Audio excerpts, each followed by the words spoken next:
सो bridge course का हमारा next video है। इसके पहले के लेक्चर में हमने एक्टिविटी शीट नंबर 1 देखा था। अब हमें देखना है एक्टिविटी शीट 2। ठीक है, उसमें हमें motion, distance and displacement, acceleration, Newton's law of motion and related equation study करना है। ठीक है, इसके लिए हमें रेफरेंस दिया हुआ है क्लास 11 का chapter number 1 that is law of motion. अब इसमें हमें क्या अंडरस्टैंड करना है, मतलब स्टूडेंट को क्या अंडरस्टैंड करना है इस एक्टिविटी शीट से, वो हमें देखना है। फर्स्ट जो है that is to verify the relationship between motion and laws of various event in everyday life. हमारे एवरीडे लाइफ में जो मोशन या फिर मोशन के जो रूल है वेरियस इवेंट में जो होते हैं उसके बारे में हमें क्या करना है, स्टडी करना है। दैट मीन्स कि verify the relationship between the motion and motion rules. Motion और मोशन रूल्स, इनके बीच में रिलेशन क्या है।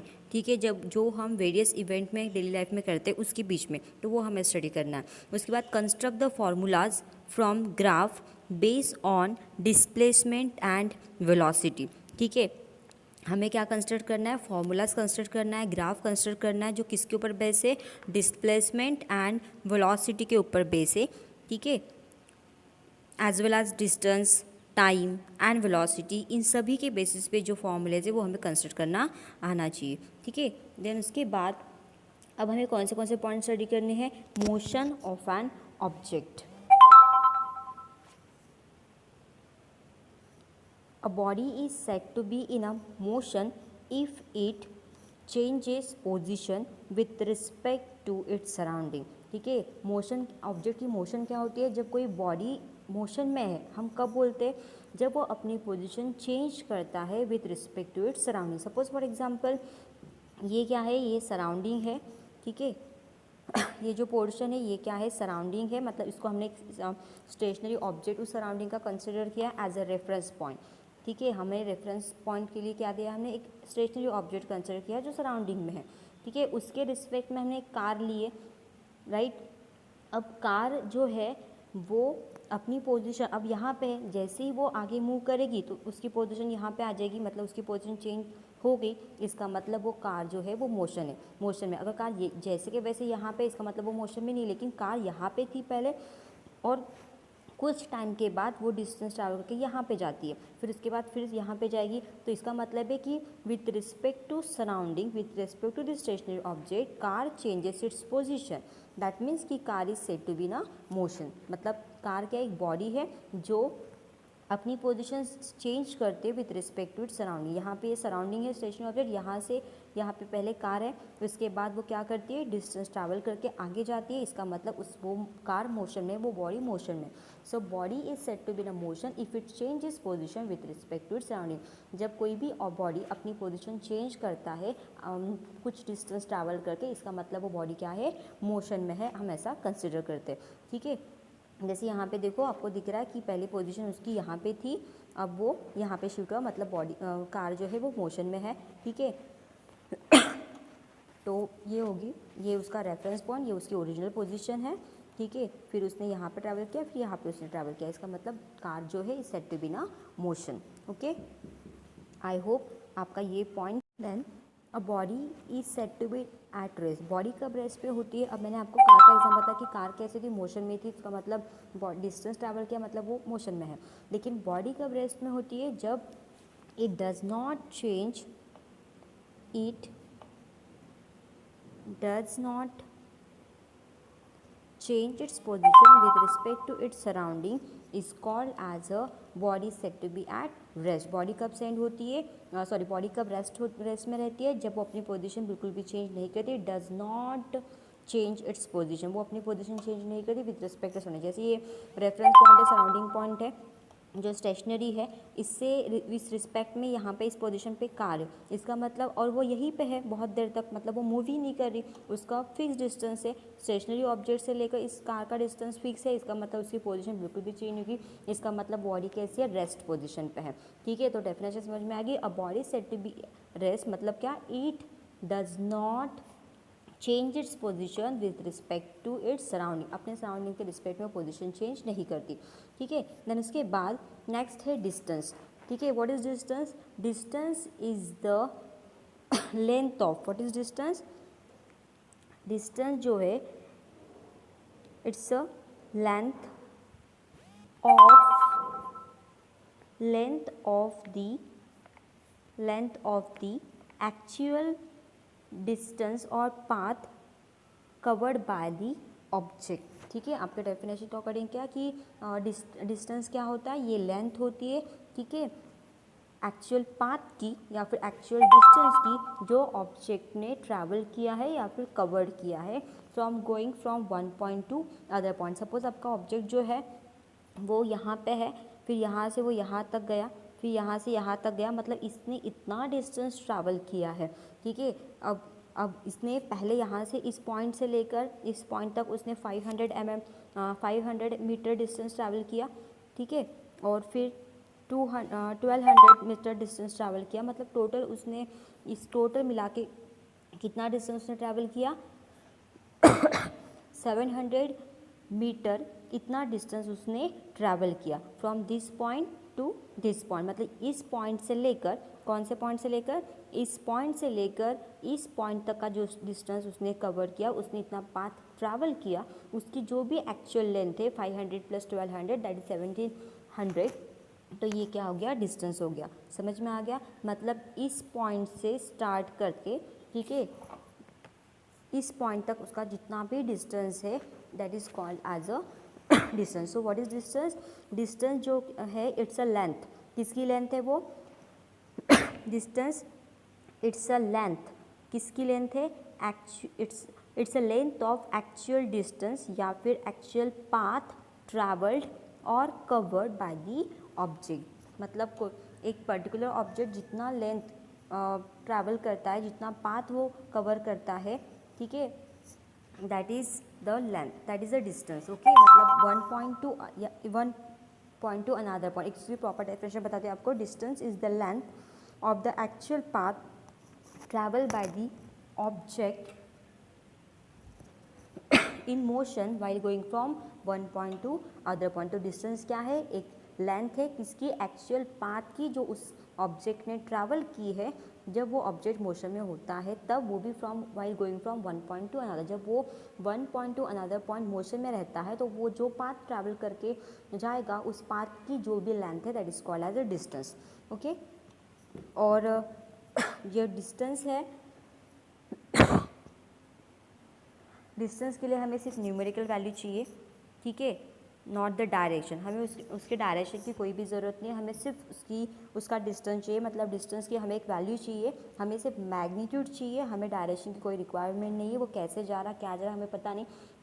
वो जो भी पार्ट ट्रैवल करेगा उसकी लेंथ हम गिन लेंगे और उसका जो भी अमाउंट आएगा, जो भी वैल्यू आएगी, that is nothing but the distance, जो हम मीटर में, किलोमीटर में कैलकुलेट कर सकते हैं. Now next point is displacement. ठीक है, अब डिस्प्लेसमेंट थोड़ा अलग है. Displacement is the minimum distance, it is a minimum distance between the starting point and finishing point. ठीक है, अब जैसे फॉर एग्जांपल ये इसका स्टार्टिंग पॉइंट है और यहाँ से यहाँ वो ऑब्जेक्ट ट्रैवल करके गया, तो ये उसका फिनिशिंग पॉइंट है. तो स्टार्टिंग पॉइंट और फिनिशिंग पॉइंट, इसके बीच का जो लेंथ है, जो वैल्यू है, जो डिस्टेंस है, that is called as a displacement. मतलब हमें पूरा ये नहीं गिनना है. मतलब ये कौन से पाथ से जा रहा है वो हमें मैटर नहीं करेगा. हमें बस क्या चाहिए? Finishing point and starting point. मतलब वो पहले यहाँ पे था, राइट, पहले वो यहाँ पे है और डिस्टेंस ट्रैवल करके वो यहाँ पे गया. हमें बस मैटर करेगा कि ये यहाँ पे था और यहाँ पे गया, दैट इज़ द डिस्प्लेसमेंट. कैसे गया हमें मैटर नहीं करेगा. तो स्टार्टिंग पॉइंट और फिनिशिंग पॉइंट, मतलब इनिशियल पॉइंट से लेकर फाइनल पॉइंट तक का डिस्टेंस कितना है वो मैटर. मतलब ये डिस्टेंस हम काउंट करेंगे. यहाँ से ये जो डिस्टेंस है, मतलब वो पहले ऐसा गया, फिर ऐसे गया, फिर ये 500 है, ये फिर 1200 है, इनका एडिशन करो, ऐसा नहीं. वो डिस्टेंस है. व्हाट इज डिस्टेंस में? स्टार्टिंग पे वो यहाँ पे था और पूरा ट्रैवल करके वो यहाँ पे गया. तो इस पॉइंट और इस पॉइंट के बीच का डिस्टेंस, मतलब इनिशियल पॉइंट और फाइनल पॉइंट, इसके बीच का जो डिस्टेंस है उसको हम डिस्टेंस बोलते हैं. और फाइनल पॉइंट को हम फिनिशिंग पॉइंट भी बोलते हैं. ये स्टार्टिंग पॉइंट है और ये फिनिशिंग पॉइंट है, जितने यहाँ पे लिखा भी है फिनिशिंग पॉइंट. क्लियर हो गया? पाथ मैटर नहीं करती, हमें उसका स्टार्टिंग पॉइंट वो पहले कहाँ था और डिस्टेंस ट्रैवल करके वो कहाँ गया, वहाँ से वहाँ तक का डायरेक्ट डिस्टेंस हम काउंट करेंगे, that is the displacement.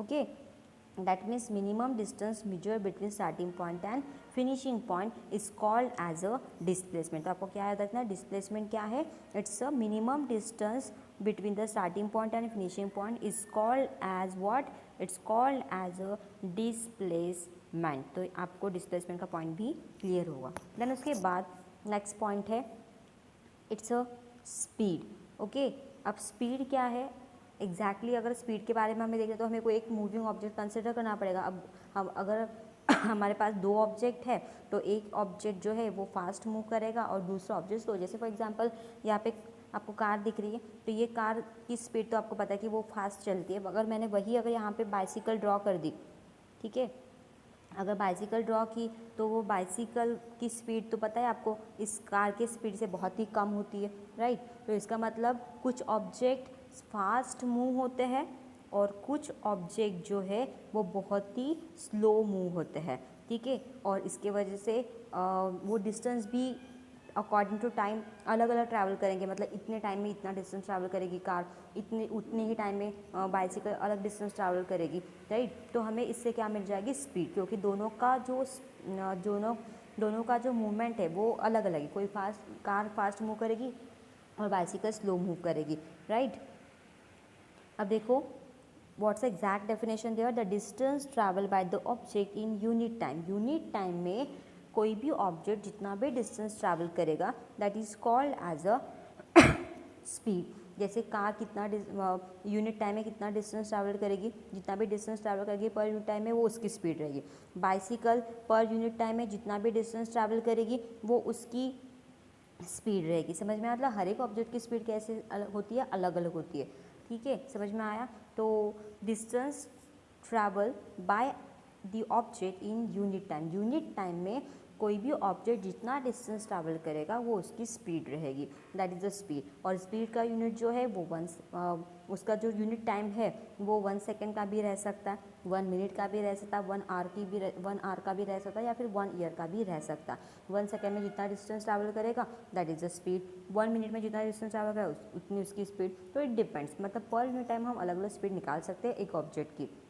Clear हो गया, क्योंकि हर एक ऑब्जेक्ट की मोशन अलग अलग होती है तो उस मतलब स्पीड अलग अलग होती है, क्योंकि वो उतना डिस्टेंस 1 सेकेंड में ट्रैवल करेगा, वो 1 सेकेंड की स्पीड 2 मिनट में ट्रैवल करेगा तो उतनी उसकी स्पीड. तो it depends, that is the distance travel by the object in unit time. तो उसका ये हो गया डेफिनेशन, ठीक है. जो ऑब्जेक्ट जितना डिस्टेंस ट्रैवल करेगा यूनिट टाइम पे that is called as a speed. Now next point, speed जो है does not depends on direction. Speed जो है वो डायरेक्शन के ऊपर डिपेंड नहीं करती.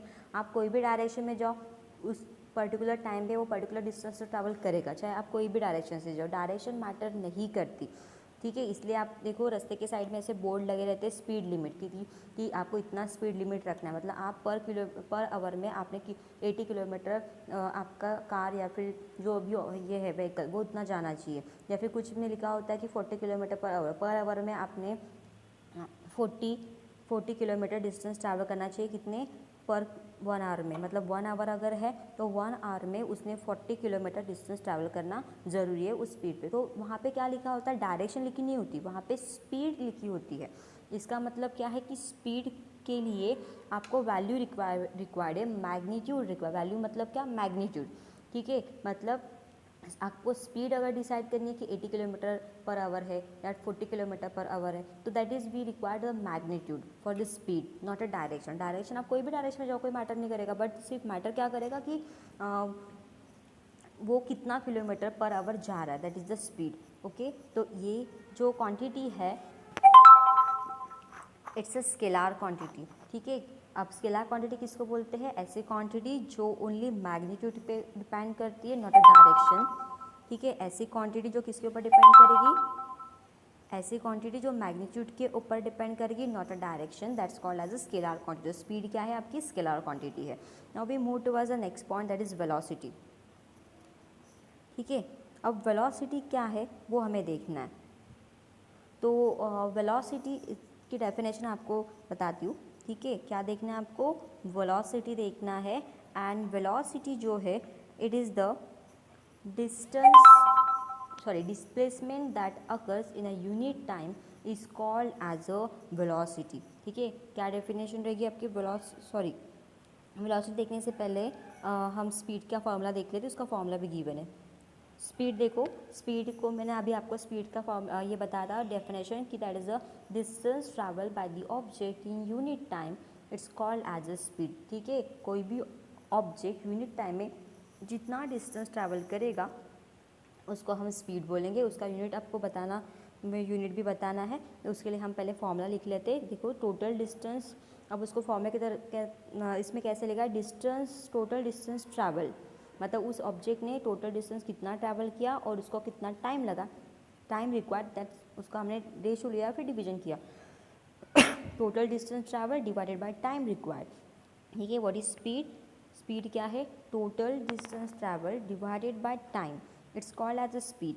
If an object travel a distance s, suppose कोई ऑब्जेक्ट में एज डिस्टेंस ट्रैवल किया, टाइम टी है, उसका स्पीड वी है, तो आपका फॉर्मूला क्या बनेगा, v is equal to S upon T. ठीक है, तो what is speed, speed is equal to v is equal to S upon T, that is the formula for the speed. And what's the unit, SI unit of the speed क्या है, SI unit जो है that is the metre per second, M per S that is metre per second, और CGS में हम क्या लिखेंगे, centimetre per second. तो आपको याद रखना है मीटर पर सेकेंड एसआई में और सेंटीमीटर पर सेकेंड जो है आपका सीजीएस सिस्टम में, ये हो गया आपका स्पीड का यूनिट। ठीक है, आई होप आपको यहाँ तक क्लियर हो गया। Now next point is a velocity. ठीक है, व्हाट इज वेलोसिटी, वेलोसिटी क्या है वो हमें देखना है। It's a displacement, the displacement that occur in a unit time is called as a velocity। what is velocity, the displacement that occur in a unit time, unit time में आपको पता है यूनिट टाइम कुछ भी रह सकता है, 1 second, 1 our, 1 minute etcetera, तो उस यूनिट टाइम में जितना डिस्प्लेसमेंट होगा, ठीक है, मतलब कोई भी ऑब्जेक्ट स्टार्टिंग पॉइंट से फिनिशिंग पॉइंट तक जो डिस्प्लेसमेंट करेगा पर यूनिट टाइम में, that is called as a velocity. ठीक है, मतलब उसका डिस्प्लेसमेंट, यहाँ ये उसका स्टार्टिंग पॉइंट है, ये उसका फिनिशिंग पॉइंट है, तो स्टार्टिंग पॉइंट से लेकर फिनिशिंग पॉइंट तक का जो डिस्प्लेसमेंट रहेगा वो यूनिट टाइम, और वो भी कितने टाइम में होगा, यूनिट टाइम में अकर होगा, उसको हम वेलोसिटी बोलेंगे। That is displacement that occur in unit, इसमें सिर्फ यूनिट टाइम आपको ऐड करना है। डिस्प्लेसमेंट तो होगा स्टार्टिंग पॉइंट से फिनिशिंग पॉइंट तक ऑब्जेक्ट जाएगा, बट पर यूनिट टाइम में जाएगा वो। ठीक है, मतलब जैसे 20 मीटर उसने डिस्टेंस ट्रैवल किया इन 1 सेकेंड, तो ये क्या होगा उसकी वेलोसिटी। ठीक है, डिस्प्लेसमेंट अपॉन टाइम। ठीक है, क्या होगा, डिस्प्लेसमेंट अपॉन टाइम, ये उसका फॉर्मूला रहेगा किसका, वेलोसिटी का। समझ में आया। तो देखो यहाँ पे लिख के भी दिया है, जैसे यहाँ पे दिया है कि स्पीड उसकी कितनी है, 88 किलोमीटर पर आवर, मतलब क्या कि ये उसकी वेलोसिटी होगी। अब 88 किलोमीटर क्या है, ये डिस्प्लेसमेंट और डिवाइड बाय आवर, मतलब टाइम दिया हुआ है, तो ये क्या होगा इसका वेलोसिटी। देखो यहाँ पे क्या दिया, डिस्प्लेसमेंट अपॉन टाइम उसका फॉर्मूला है। डिस्प्लेसमेंट आपको अच्छे से पता है, स्टार्टिंग पॉइंट से लेकर एंडिंग पॉइंट तक का जो भी डिस्टेंस रहेगा वो डिस्टेंस यहाँ पे लिखेंगे, और डिवाइड बाय कितने टाइम में उसने डिस्टेंस कवर किया, तो हम टाइम लिखेंगे, that we get what, displacement upon time is called as a velocity. ठीक है, डिस्प्लेसमेंट अपॉन टाइम क्या है, वेलोसिटी है, और उसका एसआई यूनिट क्या है, अगेन डिस्प्लेसमेंट हम किस में गिनेंगे, मीटर में गिनेंगे, राइट, डिस्प्लेसमेंट हम मीटर में गिनेंगे और टाइम सेकंड में गिनेंगे। एसआई सिस्टम में तो यह रहेगा मीटर पर सेकंड। अगर हम सेंटीमीटर में गिनते हैं तो सेंटीमीटर पर seconds in CGS system, SI system में मीटर पर सेकंड और सीजीएस सिस्टम में सेंटीमीटर पर सेकंड, ये उसका यूनिट है। ठीक है, अब ये कौन सी क्वांटिटी वो हमें देखना पड़ेगा, ये एग्जैक्टली कौन सी क्वांटिटी है। If an object covers equal distance in equal unit of time interval, तो मुझे बताओ कि सॉरी बिफोर दैट हम ये देखते हैं कि ये जो क्वांटिटी है वेलोसिटी वो कौन सी क्वांटिटी है, वेक्टर क्वांटिटी और स्केलर क्वांटिटी, वो हमें यहाँ पे कंसिडर करना पड़ेगा। तो वेलोसिटी जो है it's a vector quantity. Why it is vector quantity? Because उसको मैग्नीट्यूड तो लगता ही है और साथ में उसको डायरेक्शन भी लगेगी। ठीक है, क्या लगेगा? डायरेक्शन भी लगेगी, इसलिए वो क्या है? वेक्टर क्वांटिटी है। यहाँ पे दिए देखो स्पीड जो है वो उसके हमें मैग्नीट्यूड भी चाहिए, एज वेल एज वो कौन से डायरेक्शन में जा रहा है। ठीक है, तो वो डायरेक्शन भी हमें रिक्वायर्ड है, इसकी वजह से ये क्वांटिटी कौन सी है? It's a vector quantity. Now next is a uniform motion. Next point हमारा कौन सा है?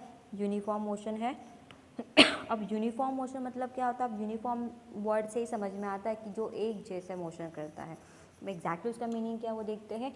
If an object covers equal distance, जो इक्वल डिस्टेंस कवर करता है इन इक्वल टाइम इंटरवल। ठीक है, अगर सपोज हमारे पास दो ऑब्जेक्ट है, दो ऑब्जेक्ट ने इक्वल डिस्टेंस कवर किया in equal interval of time है, उसको हम बोलेंगे यूनिफॉर्म मोशन। जैसे फॉर एग्जांपल हमारे पास एक स्कूटी है और एक होंडा है। ठीक है, तो देखो ये भी 5 मिनट्स में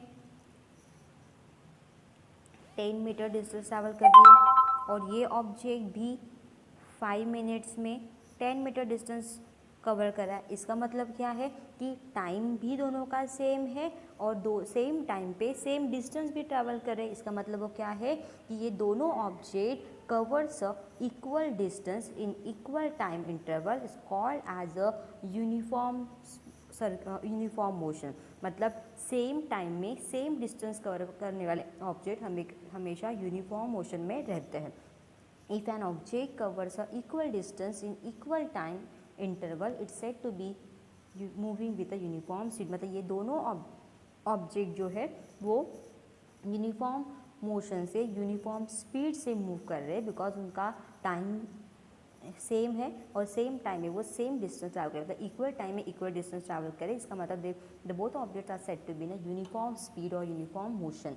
ठीक है, moving with uniform speed, that means it in uniform motion, वो यूनिफॉर्म मोशन में रहेंगे। Now next point is what? Non uniform motion. Exactly opposite, a vehicle through heavy traffic. उसका बेस्ट एग्जांपल क्या है कि कोई भी व्हीकल अगर हेवी ट्रैफिक में है तो ऑब्वियसली सेम, दोनों भी ऑब्जेक्ट सेम रहेंगे, दोनों भी सेम कार रहेगी, लेकिन टाइम जो है इक्वल रहेगा। ठीक है, ये भी टाइम 5 मिनट रहेगा और ये भी टाइम 5 मिनट रहेगा, बट डिस्टेंस सेम रहेगा क्योंकि ट्रैफिक में। ठीक है, तो एक suppose 5 metre distance 8 metre distance travel करेगा तो दूसरा 10 मीटर डिस्टेंस ट्रैवल का टाइम तो उतना ही है, बट ट्रैफिक में फंसी है। तो इसका मतलब 5 मिनट में कोई ऑब्जेक्ट अगर 8 मीटर ट्रैवल करेगा तो कोई ऑब्जेक्ट 10 मीटर, कोई कार 8 मीटर ट्रैवल करेगी 5 मिनट में, तो कोई ट्रैवल 5 मिनट में 10 मीटर ट्रैवल करेगी। तो इट डिपेंड, बिकॉज वहाँ पर ट्रैफिक है। तो सेम कार है, सेम स्पीड भी है, सेम टाइम है, बट उतना डिस्टेंस को कवर नहीं कर पाएगा। ठीक है, तो ये कौन सी मोशन है? It's a non uniform motion. मतलब ये दोनों जो ऑब्जेक्ट यहाँ पे है वो बोथ ऑब्जेक्ट जो है वो नॉन यूनिफॉर्म मोशन में है, मतलब that moving with a non uniform speed. ये दोनों ऑब्जेक्ट नॉन यूनिफॉर्म स्पीड से मूव करते हैं क्योंकि सेम टाइम में वो अनइक्वल डिस्टेंस ट्रैवल करते हैं, अनइक्वल डिस्टेंस कवर अप करते हैं। If an object covered with a unequal distance, ठीक है, if an object covers a unequal distance in a equal time interval same है बट डिस्टेंस अनइक्वल टाइप का है, unequal distance वो cover करता है ऑब्जेक्ट, तो it is called as a non uniform motion. That means object move with a non uniform speed. Okay, now next point is about the acceleration. What is acceleration? देखो acceleration क्या है? The rate of change of velocity is called as a acceleration. ठीक है, acceleration क्या होता है? Rate of change of velocity, velocity के इस रेट में चेंज होना, उसी को ही हम क्या बोलते हैं? एक्सीलरेशन बोलते हैं। ठीक है, what is acceleration? One second, what is acceleration? The rate of change of velocity, it's called as what? Acceleration। ठीक है, rate of change of velocity, velocity का रेट चेंज होना ठीक है. Rate of change of velocity is called as a acceleration and it's a vector quantity, that means it depends on both direction as well as magnitude. And what's a unit, उसका unit क्या है, metre per second square, क्योंकि ये rate है, rate of change of velocity है तो वो metre per second रहेगा, मीटर पर सेकेंड स्क्वायर रहेगा या फिर सेंटीमीटर पर सेकेंड स्क्वायर रहेगा. और ये भी आपको याद रखना है कि जब वेलोसिटी इंक्रीज़ होती है तो एक्सेलरेशन पॉजिटिव होता है, अब जब वेलोसिटी डिक्रीज़ होती है तो एक्सेलरेशन नेगेटिव होता है. ठीक है, मतलब वेलोसिटी इंक्रीज तो एक्सेलरेशन की वैल्यू 100% इंक्रीज होगी तो पॉजिटिव आएगी, वेलोसिटी डिक्रीज होगी तो एक्सेलरेशन की वैल्यू भी डिक्रीज होगी, मतलब वो नेगेटिव रहेगी. एक्सीलरेशन का पॉइंट हमने देखा था, उसमें थोड़ा आपको एग्जांपल बता देती हूँ. एक्सीलरेशन में देखो, एक बाइसिकल जो है वो रोड पे अगर चले तो ऑब्वियसली उसकी स्पीड तो अलग अलग रहेगी. तो हो सकता है कि वो पहले यहाँ पे है, फिर उसके बाद जैसे वो आगे अपनी अपनी स्पीड को वो बढ़ा दे, राइट. तो इसका मतलब क्या कि उसकी वेलोसिटी जो है वो अलग अलग रहेगी. मतलब यहाँ पे है तो स्लो जा रहा है, फिर से आगे गया तो फिर से उसकी स्पीड बढ़ गई, तो उसकी वेलोसिटी अपने आप क्या होगी, चेंज होगी. और ऐसा करते करते अगर बीच में उसको कोई रास्ते में कोई फ्रेंड मिल गया तो ऑब्वियसली वो क्या करेगा, अपनी स्पीड को कंट्रोल करने के लिए ब्रेक अप्लाई करेगा. ठीक है, अपनी स्पीड को कंट्रोल करने के लिए क्या अप्लाई करेगा, ब्रेक अप्लाई करेगा. तो ऑब्वियसली उसकी वेलोसिटी क्या हो जाएगी, उसकी स्पीड कम हो जाएगी तो उसकी वेलोसिटी भी अपने आप चेंज होगी. That means the rate of change of velocity is called as a acceleration. ये मैंने अभी बताया था आपको. और velocity not remains constant, velocity constant नहीं रहेगी क्योंकि वो उसके ऊपर डिपेंड करता है. अगर उसने अपनी स्पीड बढ़ा दी, ठीक है, उसने अपनी स्पीड बढ़ा दी तो वेलोसिटी चेंज हो जाएगी. अगर अपने उसकी वेलोसिटी अगर कम कर दी तो भी उसकी वेलोसिटी चेंज हो जाएगी. मतलब velocity not remains constant, that means velocity का जो रेट है वो चेंज होता है. The rate of change of velocity is called as a acceleration. ये आपका एग्जांपल है. देखो देन उसके बाद एक्सेलरेशन का पॉइंट तो आपको पता, एक्सेलरेशन की तो आपको फॉर्मूला तो पता ही है. That is a change in velocity divided by time taken is called as a acceleration. What is acceleration? In terms of formula, change in a velocity divided by time taken. इतने time में उसकी velocity इतनी change हुई, that is called as a acceleration. Okay. Now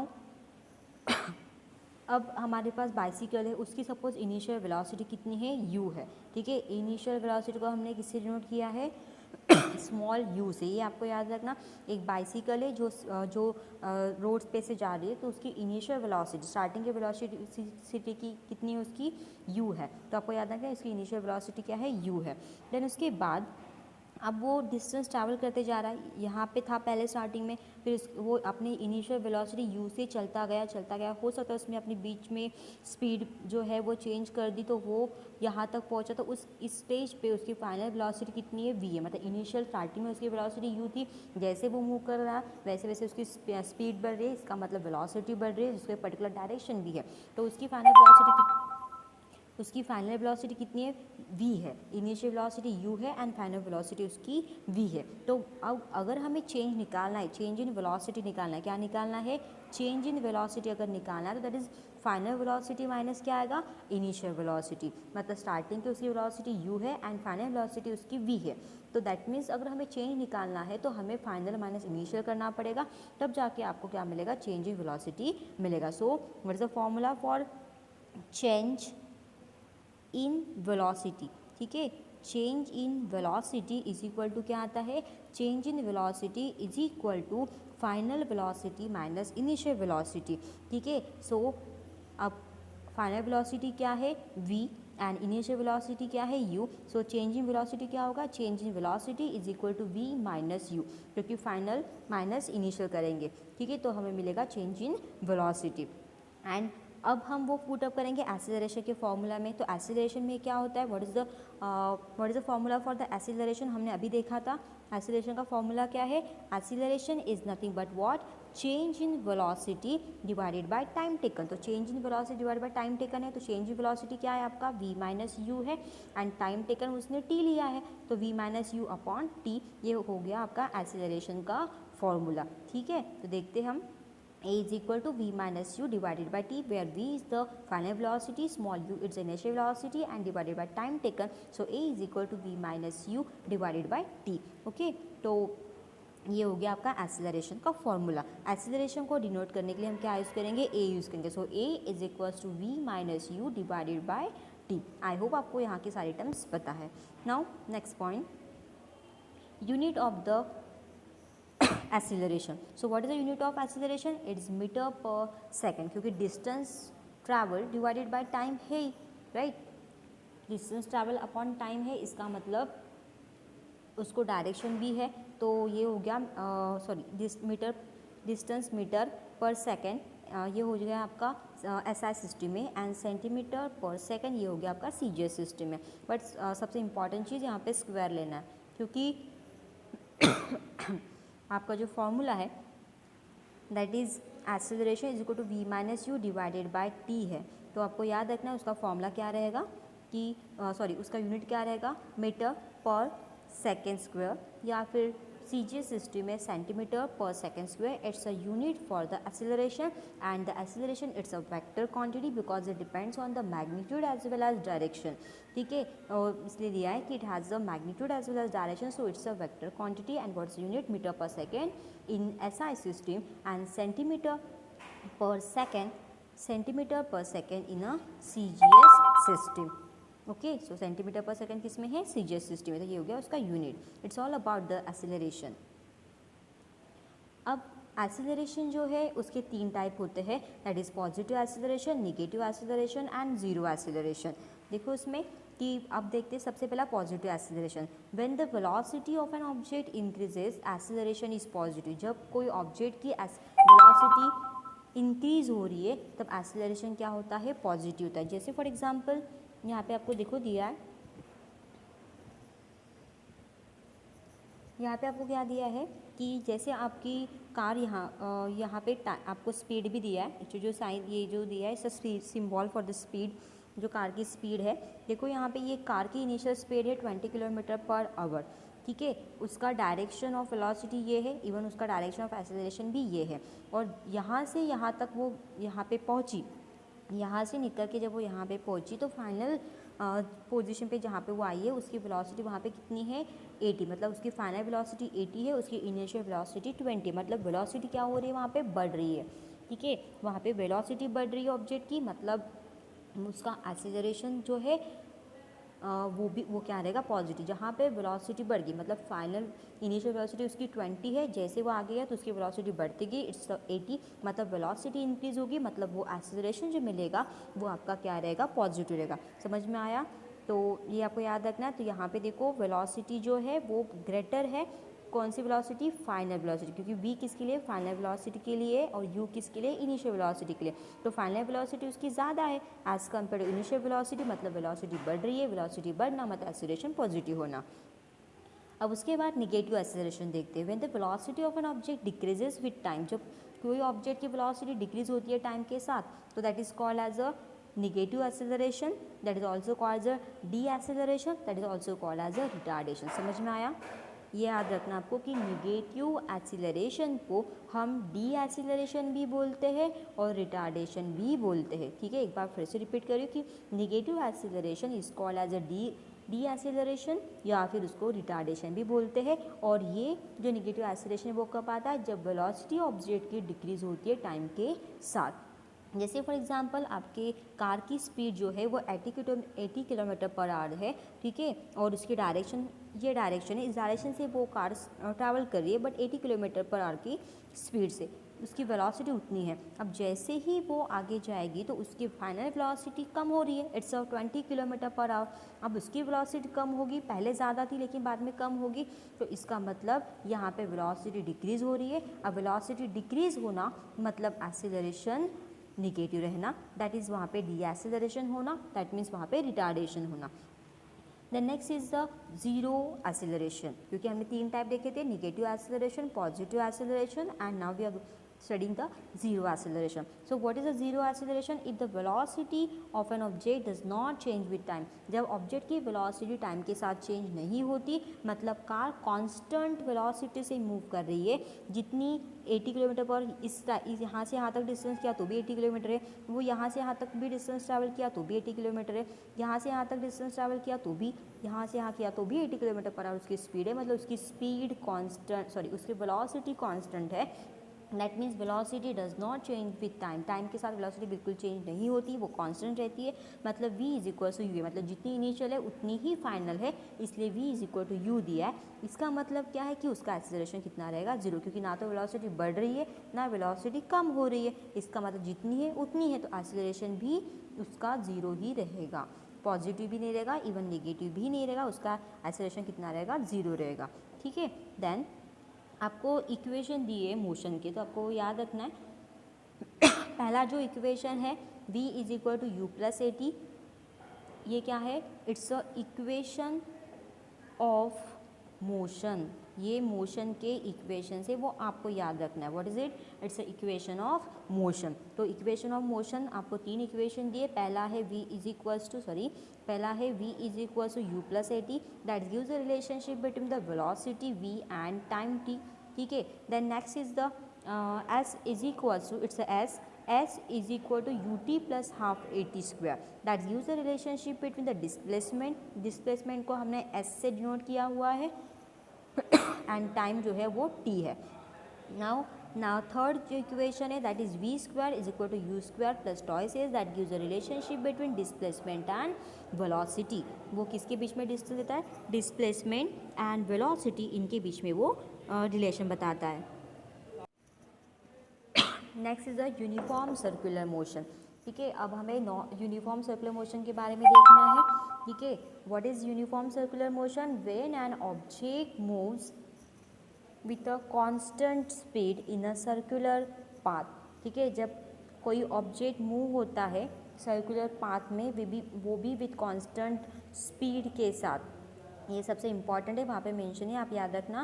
when an object move in circular path with constant speed, that is uniform speed, आप उसको uniform speed भी बोल सकते हो। ठीक है, when an object moves in a circular path with a uniform speed, that is nothing but the constant speed, is called as a uniform circular motion. मतलब object move कर रहा है, वो भी किस में, सर्कुलर पाथ में मूव कर रहा है, और उसकी स्पीड कैसी है, कांस्टेंट। मतलब ऐसा नहीं कि यहाँ पे है तो भी उतनी ही स्पीड, यहाँ पे आएगा तो भी उतनी स्पीड, यहाँ पे आएगा तो भी उतनी ही स्पीड, और यहाँ पे आएगा तो भी उसकी उतनी ही स्पीड रहेगी।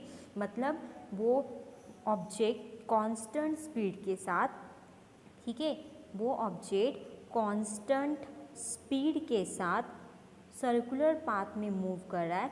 ठीक है, and that motion is called as a uniform circular motion. जब what is it, when an object move in a circular path with a uniform speed, that is constant speed, is called as a uniform circular motion। या फिर आप ऐसा भी बोल सकते हो कि when an object move with a constant speed, when an object move with a constant speed along a circular path, the motion is called as a uniform circular motion। बस आपको इतना याद रखना है कि आपका ऑब्जेक्ट सर्कुलर पाथ में move करेगा, उसकी स्पीड हर जगह पे कांस्टेंट रहेगी, और उस मोशन को हम बोलेंगे यूनिफॉर्म सर्कुलर मोशन। ओके, अब उसका एग्जाम्पल देखो। Any point on a bicycle wheel, आपका जो बाइसिकल का व्हील है, मतलब अपने साइकिल का चक्का, ठीक है, तो उसमें कोई भी पॉइंट आप लो, जैसे यहाँ पे ये पॉइंट लिया है यहाँ पे स्टोन बोल सकते हैं, या फिर यहाँ पे कोई स्टोन है, तो जैसे आपकी बाइसिकल का व्हील घूमेगा वैसे वैसे स्टोन की मोशन भी रहेगी, मतलब वो भी क्या शो करेगा, यूनिफॉर्म सर्कुलर मोशन शो करेगा। The motion of a stone in a sling में उसकी मोशन कैसी रहेगी, यूनिफॉर्म सर्कुलर मोशन रहेगी। ठीक है, अब उसका फॉर्मूला देखो। ठीक है, फॉर्मूला हमें क्या देखना है, 1 सेकेंड, हमें क्या देखना है, फॉर्मूला देखना है। किसका फॉर्मूला देखना है, आपको यूनिफॉर्म सर्कुलर मोशन का फॉर्मूला देखना है। अब देखो फॉर्मूले के लिए क्या करना है, if an object moving along a circular path its speed can be determined using a formula. जब कोई ऑब्जेक्ट सर्कुलर पाथ के अलॉन्ग मूव करता है तो उसकी स्पीड डिटरमाइन करने के लिए हमारे पास एक फॉर्मूला है। वो फॉर्मूला देखो क्या है, the speed is equal to distance travel per time. ठीक है, स्पीड क्या है, डिस्टेंस ट्रैवल पर टाइम है, ये उसकी डेफिनेशन के अकॉर्डिंग उसका फॉर्मूला निकाला है। Speed is equal to distance travel upon time. अब यहाँ पे जो डिस्टेंस ट्रैवल होगा वो कौन सा डिस्टेंस रहेगा, सर्कुलर पाथ का रहेगा। दैट मीन्स कि यहाँ से कंप्लीट यहाँ तक ही उसका जो लेंथ है उस सर्कुलर पाथ का वो हमें गिनना पड़ेगा, वही उसका डिस्टेंस भी रहेगा। That means the length of circular path. ठीक है, क्या रहेगा, length of circular path is nothing but the distance travel. तो हमने उसको चेंज कर दिया, डिस्टेंस की जगह पे हमने क्या किया, लेंथ ऑफ सर्कुलर पाथ कर दिया। ठीक है, सो डिस्टेंस ट्रैवल की जगह पे आपका आएगा लेंथ ऑफ सर्कुलर पाथ। इसकी जितनी भी लेंथ रहेगी सर्कुलर पाथ की दैट इज डिस्टेंस ट्रैवल, और पर डिवाइड बाय टाइम तो रहेगा ही, तो ये टाइम दैट इज स्पीड। अब आपको पता है कि यहाँ पे सर्कुलर पाथ है, मतलब वो क्या रहेगा, उसका सर्कमफरेंस रहेगा। ठीक है, सर्कुलर पाथ का क्या रहेगा, सर्कमफरेंस। ये जो है उसकी पूरी जो बाउंड्री है उसको हम बोलते हैं सर्कमफरेंस। तो हमें अगर सर्कल की लेंथ निकालनी है तो हमें उसका सर्कमफरेंस पता होना ज़रूरी। जैसे ये हमारी सर्कुलर पाथ है, मतलब ये हमारा ये सर्कुलर पाथ होगी, उसका जो भी सर्कमफरेंस रहेगा, उसकी जो भी बाउंड्री रहेगी, जो भी सर्कमफरेंस रहेगा वही उसकी सर्कुलर पाथ की लेंथ रहेगी। तो circumference divided by T, and here the radius of that circular path suppose we taking R. ठीक है, और वो सर्कुलर पाथ जो है वो पर्टिकुलर आवर्स में वो कंप्लीट करेगा, उतना रेडियस जो है वो ट्रैवल, मतलब रेडियस जो it's distance from the centre, मतलब उस पाथ की रेडियस, क्योंकि सर्कुलर पाथ है उसको पर्टिकुलर रेडियस तो रहती है। तो सर्कमफरेंस के लिए हमने आर लिया है क्योंकि हमारे पास सर्कमफरेंस का फॉर्मूला है, that is nothing but the 2 pi, and it's a formula for the circumference of circle. जो जनरली हम मैथमेटिक्स में यूज़ करते हैं सर्कमफरेंस ऑफ सर्कल, सर्कल का सर्कमफरेंस निकालने के लिए हम फॉर्मूला यूज़ करते हैं 2 पाई आर, राइट। और यहाँ पे हमारी पाथ भी सर्कुलर है तो उसकी लेंथ निकालनी है, तो हम उसमें सर्कमफरेंस निकालेंगे, दैट इज 2 पाई आर, और टाइम के लिए हमने टी लिया। तो what's the formula for the speed, the speed is equal to circumference upon time, that is 2 pi r upon t. What is 2 pi r here, it's the circumference and t it's the time. So speed is equal to 2 pi r upon t. तो आपको ये याद रखना है, what is speed is equal to क्या है, speed is equal to 2 pi r divided by t. It's a formula for the what? It's formula for the uniform circular motion. That is उसकी speed के लिए। ठीक है, उसकी speed अगर हमें निकालना है तो सर्कमफरेंस अपॉन टाइम निकालेंगे तो हमें स्पीड मिल जाएगा। और उसके बाद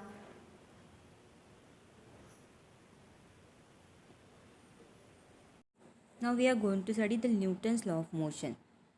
So फर्स्ट है Newton's first law of motion. The first law of motion describe that everybody has some inertia, that is the property of body to remain in a state of rest or uniform motion. This is known as, or this law is known as law of inertia. देखो first law of motion में क्या कहा है कि हर एक जो body होती है उसको पर्टिकुलर मतलब सम इनर्शिया रहता है। अब इनर्शिया मीन्स व्हाट, कि property of a body to remain in a state of rest, मतलब बॉडी की एक प्रॉपर्टी होती है कि वो रिमेन एक तो रेस्ट पोजीशन पे रहे या फिर वो कंटिन्यूसली यूनिफॉर्म मोशन में रहे। ठीक है, मतलब every body has some inertia, हर एक बॉडी को एक इनर्शिया की वैल्यू रहती है। ठीक है, चाहे वो बॉडी स्टेट ऑफ रेस्ट में रहे या फिर वो यूनिफॉर्म मोशन में रहे। ठीक है, और इसी लॉ को हम बोलते हैं law of inertia. Then next statement for the Newton's first law of motion. An object continue in a state of rest or a uniform motion in a straight line unless an external unbalanced force act on it. इसमें दिया कि first law के according कोई भी object continue होता है इन state of rest में। ठीक है, मतलब जिस स्टेट में वो है उसी स्टेट में वो रहता है। जैसे रेस्ट में है तो रेस्ट में रहेगा, यूनिफॉर्म मोशन में है तो यूनिफॉर्म मोशन में रहेगा। कब तक, जब तक उसके ऊपर एक्सटर्नल अनबैलेंस फोर्स एक्ट नहीं होता तब तक। ठीक है, ऑब्जेक्ट कंटिन्यू अपने पर्टिकुलर स्टेट में ही रहता, चाहे वो रेस्ट में हो तो रेस्ट में रहेगा, यूनिफॉर्म मोशन में है तो यूनिफॉर्म मोशन में ही रहेगा। कब तक? जब तक उसके ऊपर एक्सटर्नल अनबैलेंस फोर्स एक्ट नहीं करता तब तक। It's a statement for the Newton's first law of motion. ठीक है, देन उसके बाद देखो मोमेंटम। मोमेंटम क्या है? मोमेंटम को हम पी से डिनोट करते हैं, capital P, and the momentum is the product of product of its mass and velocity. किसी भी पर्टिकुलर थिंग का अगर हमें मोमेंटम निकालना है तो उस ऑब्जेक्ट का mass multiplied by its velocity, its gives the momentum, that is p is equals to mv। Okay, what is momentum? Momentum is denoted by p and it's a product of what? It's a product of its mass, उस object का mass multiplied by उस object की velocity, that means कि p is equals to m into v। It's a momentum, and momentum जो है it's a vector quantity because it have a magnitude as well as it have a direction. उसको direction भी है, उसका magnitude भी है, so that it's a vector quantity. And momentum has both directional and magnitude, so it's a vector quantity. And what is SI unit of the momentum? Is a kg meter per second. It's a SI unit for the momentum.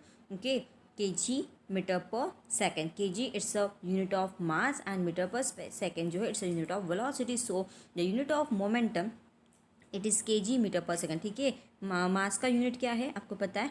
It's a kg. Okay, and multiplied by velocity का unit क्या है? Metre per second. So it's unit become kg metre per second. It's a unit for momentum p and it's a SI unit. कौन सा unit है ये? SI unit है. Okay, now CGS. अब हम CGS सिस्टम में क्या करते हैं? मास के लिए क्या लेते हैं? ग्राम लेते हैं. ठीक है, और velocity metre per second SI में रहेगी तो CGS में क्या रहेगा? Centimetre per second. तो आपका यूनिट क्या रहेगा CGS सिस्टम में? ग्राम सेंटीमीटर पर सेकेंड. ओके, तो ये यूनिट हो गया CGS सिस्टम में.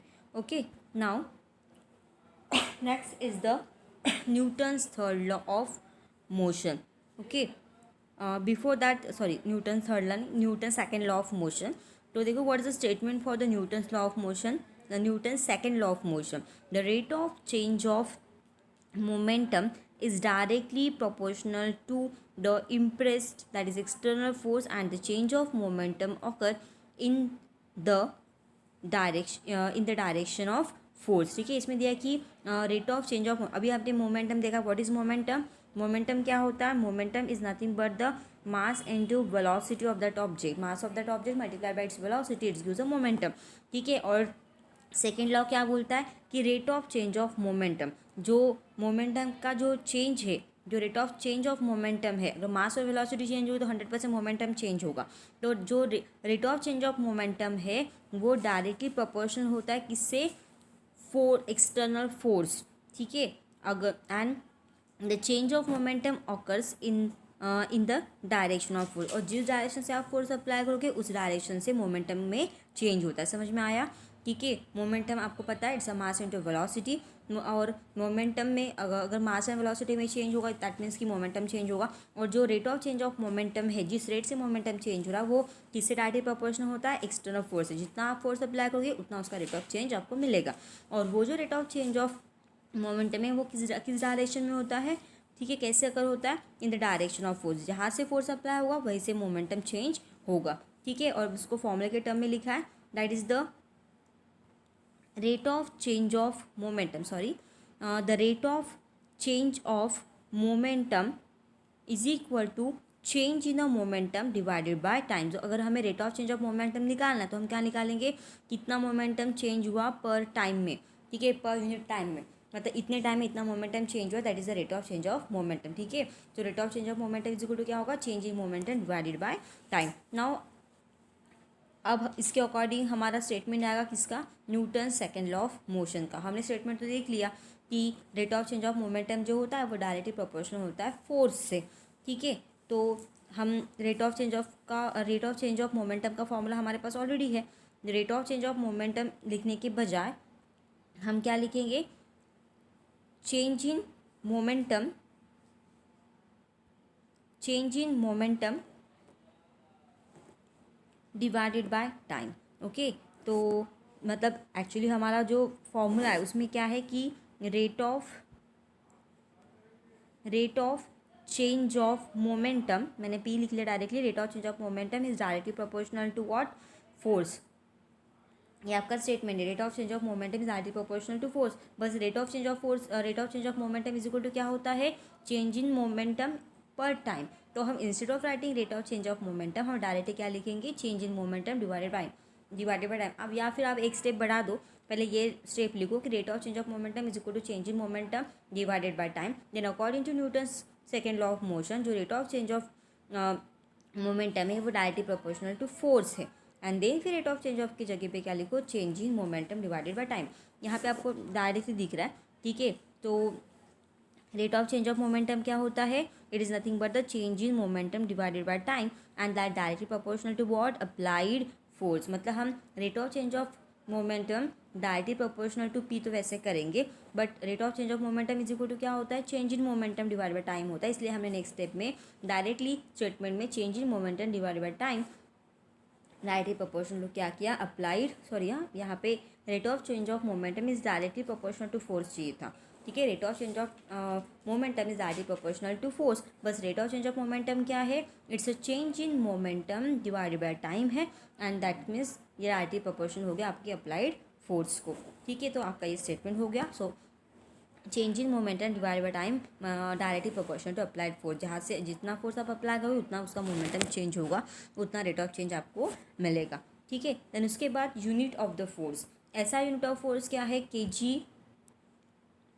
मीटर सेकेंड स्क्वायर, ठीक है। आपका यूनिट क्या है, kg metre per second square. It's a unit for the force in the SI system, and that nothing but what, Newton। kg multiplied by meter second square, that means it's nothing but the kg meter second square, it's nothing but the Newton, ठीक है। ये क्या है, equal है, kg metre second square is equals to क्या होगा, Newton. ये और ये चीज़ और ये चीज़ सेम ही है, यहाँ पे मैंने मल्टीप्लाई का साइन लिया, यहाँ पे नहीं लिया, ओके। तो kg metre second square is equals to क्या होता है, न्यूटन। मतलब ऐसा यूनिट ऑफ फोर्स क्या रहेगा, न्यूटन। ऐसा यूनिट ऑफ फोर्स क्या है, इट्स अ न्यूटन। और उसको अगर मैं इलेबोरेट करना है तो kg metre second square inverse. और CGS सिस्टम में उसको हम क्या बोलते हैं, CGS सिस्टम में जो उसका यूनिट है, it is a gram multiplied by centimetre second square inverse. मतलब ग्राम रहे, इनवर्स नहीं, सेंटीमीटर स्क्वायर, तो ग्राम सेंटीमीटर सेकेंड स्क्वायर, ठीक है। यहाँ पे लिखती हूँ मैं, इसका यूनिट क्या है, gram centimetre per second square. It's a unit in what, CGS system. किसका यूनिट है, it's a CGS unit of force. इस इंस्टेड ऑफ राइटिंग हम ऐसा भी लिख सकते हैं, कोई प्रॉब्लम नहीं।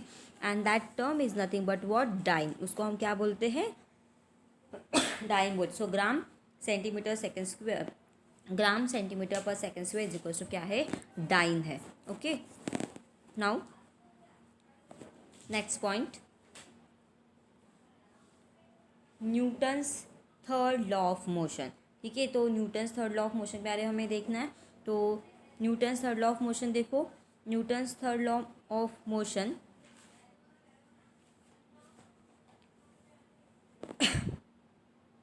every action force has an unequal and opposite reaction force which acts simultaneously।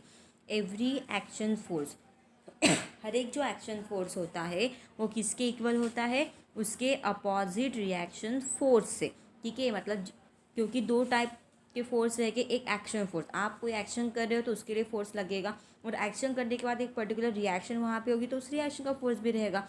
और हर एक एक्शन फोर्स और अपोजिट रिएक्शन फोर्स दोनों कैसे होते हैं, इक्वल होते हैं, एंड दोनों एक साथ एक्ट होते हैं, मतलब विच एक्ट साइमल्टेनियसली। जैसे उस आपका बेस्ट एग्जांपल है वाइल वॉकिंग ऑन रोड। जब आप रोड पे वॉक करते हो तो सबसे पहले एक्शन क्या होती है कि आपके पास दो टर्म, एक आपका फिट है और एक रोड है। तो जैसे आप फिट को रोड के ऊपर टच करोगे तो वो आपका जो फिट है वो रोड को पीछे पुश करके आगे जाने की कोशिश करेगा। रोड सरकेगा नहीं, बट सिर्फ आप रोड के ऊपर आप जब अपना फिट रखोगे तो उसको आप मूव बैक करोगे, you push the road backward. आप क्या करोगे, अपने पैरों से, मतलब इंस्टेड आपको आगे जाना है तो वो एक्शन कैसे लगे कि आप रोड को पुश करके आगे जा रहे हो, दैट इज़ अ एक्शन, ठीक है। अब उसका रिएक्शन क्या होगा कि जैसे आप फिर से उसको पीछे बैकवर्ड करने की कोशिश करोगे तो वहाँ पे रिएक्शन होगी, रोड क्या करेगा, फोर्स एक्सर्ट करेगा, ठीक है। Road exerts the sorry exerts an equal opposite force, ठीक है। रोड क्या करेगा, इक्वल और अपोजिट फोर्स फीट के ऊपर एग्जर्ट करेगा। फीट रोड के ऊपर एक्शन कर रहा है, उसको पीछे पुश करके, और उसके वजह से एक रिएक्शन हो रही है, और रिएक्शन कौन कर रहा है, रोड कर रहा है। रोड क्या कर रहा है, वो एक इक्वल एंड अपोजिट फोर्स उसके फीट के ऊपर एग्जर्ट कर रहा है। तो एक्शन फोर्स जितना रहेगा उतना रिएक्शन फोर्स अप्लाई करेगा। एक्शन फोर्स आपका फिट कर रहा है और रिएक्शन फोर्स रोड एग्जर्ट कर रहा है, तो दोनों फोर्स इक्वल होंगे तो ही तो आप आगे मूव कर पाओगे, ठीक है। जैसे दो ऑब्जेक्ट है, एक ऑब्जेक्ट आपका कौन सा है, फुट है, और एक ऑब्जेक्ट आपका रोड है। फुट जो है वो एक्शन फोर्स अप्लाई करेगा उस रोड को बैकवर्ड पुश करके, और जो आपका सेकेंड ऑब्जेक्ट रोड है वो equal and opposite force exert करके रिएक्शन करेगा, मतलब आपका पैर आगे मूव करेगा। तो it's a what, it's Newton's third law of motion, that means action force is equal to what, opposite reaction force while act simultaneously. दोनों भी कैसे साइमल्टेनियसली एक्ट होते हैं जब आप कोई वर्क करते हो तब, ठीक है।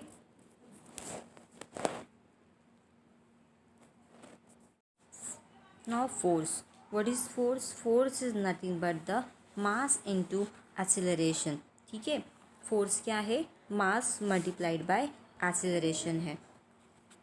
So force is equal to mass into acceleration, okay. And ये जो फोर्स है it's a vector quantity. Force क्या है, ये वेक्टर क्वांटिटी है, that means it depends only on what, it depends only on the magnitude not on the direction. वो सिर्फ magnitude के ऊपर डिपेंड है, डायरेक्शन उसके लिए बिल्कुल भी मैटर नहीं करती, ठीक है। तो फोर्स क्या है, फोर्स जो है is nothing but what, mass multiplied by acceleration, and वो क्या है, एक वेक्टर क्वांटिटी है, वो वेक्टर क्वांटिटी है, और उसका जो एसआई यूनिट है वो न्यूटन है, जिसको हम कैपिटल एन से डिनोट करते हैं। आप न्यूटन वर्ड भी लिख सकते हो, और ये एसआई यूनिट हो गया। और सीजीएस सिस्टम में उसका यूनिट है डाइन, ठीक है।